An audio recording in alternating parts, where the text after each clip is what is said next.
For decades, the world only knew the painted smile of Red Skelton, the lovable clown, the legendary comedian, the man who made millions laugh while quietly breaking inside. But when to-be-released Red Skelton, the farewell specials, uncensored edition in October 2024, everything changed. More than 2 million viewers watched in absolute shock as Red stepped out from behind the comedy and revealed the truth he'd hidden his entire life. This wasn't entertainment, it was a raw, unfiltered confession that no one saw coming.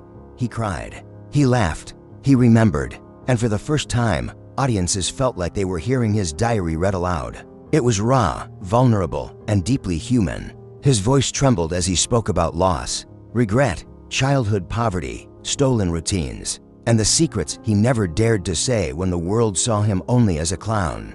Red Skelton was born on July 18, 1913, in Vincennes, Indiana, just 2 months after his father, Joe Skelton, died unexpectedly. His father had been a circus clown with the Hagen-Bequala's circus, yet all the joy he brought audiences never reached his own home. After his father's death, Red's mother struggled to raise 4 boys. They lost their small family store, depended on neighbors for food, and lived in constant hunger. Red went to school in ragged clothes, embarrassed, but he learned something valuable early.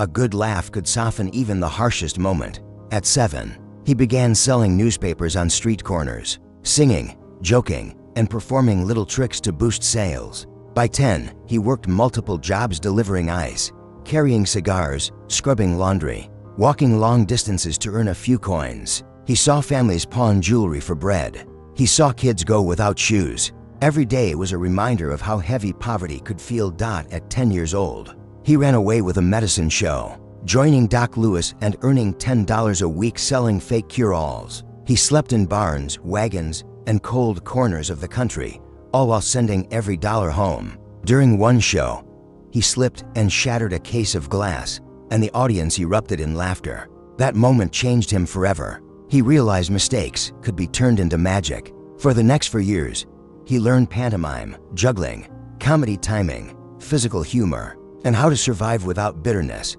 Red never knew his father, only the stories people told. Stories of grease paint, circus tents, laughter, and exhaustion.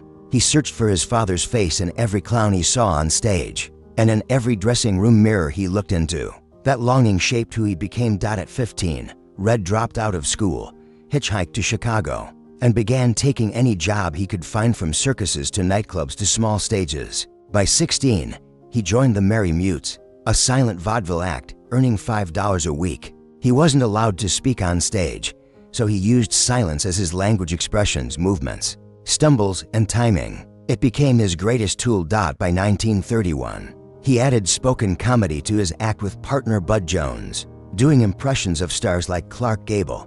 They earned $75 a week, a fortune during the Depression. But when Bud betrayed him, the act dissolved. Red was heartbroken. That breakup led him to Edna Stillwell, the theater usher who would later become his wife, manager, and writing partner. She was only 13 when they met, but she had a sharp wit and a talent for crafting punchlines. Together they created the hit sketch Guzzler's Gin, which packed Chicago clubs and made Red a rising star. By 1937, their act grossed $2,000 a week, but the marriage suffered under the weight of fame and constant touring. Meanwhile, Red skyrocketed when he joined the radio comedy show The Avalon Time and introduced Clem Cadalejo, the slow-talking country character that became an American sensation. By 1938, stores sold Clem merchandise, and kids copied his catchphrases. In 1941, NBC gave him his own show, The Red Skelton Show, which reached 20 million weekly listeners. But success came with enormous pressure. Red wrote obsessively, rehearsed constantly, and lived in fear of disappointing his audience. In 1943, he collapsed during a live broadcast. Exhaustion had finally caught him. In 1944, he was making $10,000 a week, but gambling nearly destroyed him. One night in Las Vegas, he lost $50,000, everything he had. And while filming Bathing Beauty, he learned the worst news of his life. His infant son Richard, born in 1944, had leukemia. He told no one. He filmed scenes with a smile, then cried alone backstage. When Richard died at 9 years old in 1958, Red's heart shattered. His comedy changed. His voice softened. Grief lived behind every smile he put on. At MGM, Red became a major film star with roles in Flight Command, Dr. Kildare's Wedding Day, Wissing in Brooklyn, The Fuller Brush Man, and many others. But MGM pushed him relentlessly, even through personal tragedies. By 1950, he was nominated for a Golden Globe for The Yellow Cab Man. But his relationship with the studio deteriorated when he wanted more creative control. MGM suspended him when he refused a role, and the news made national headlines. Red fought back and won. His name was too big to bury. Television changed everything. On September 30th, 1951, The Red Skelton Show premiered on TV, instantly becoming one of the most watched programs in America. His character Freddie the Freeloader debuted in 1952 and became a national treasure, a silent clown with a poor man's heart and a rich man's spirit. Inspired by someone Red met in Chicago during his own childhood struggles.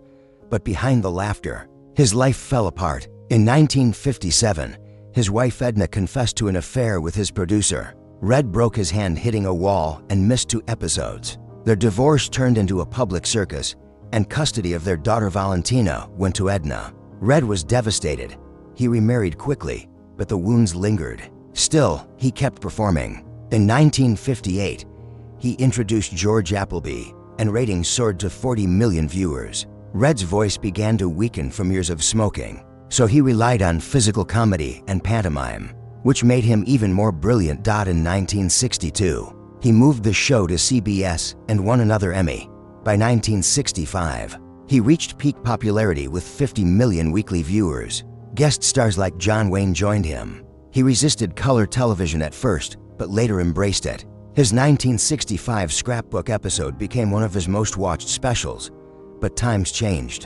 In 1969, CBS canceled his show to pursue younger audiences.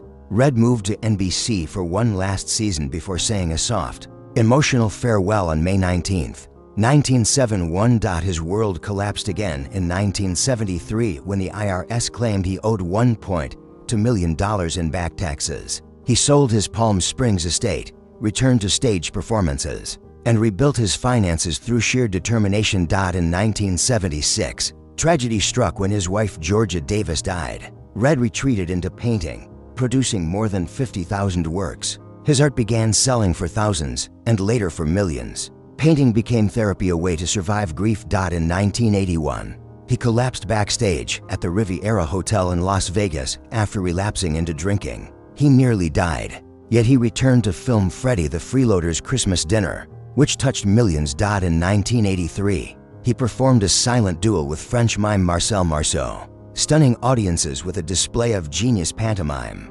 That same year, he revealed that he had secretly served during World War II, performing for soldiers in blackout conditions. In 1984, he performed at Royal Albert Hall for Queen Elizabeth II, celebrating his 70th birthday in front of royalty.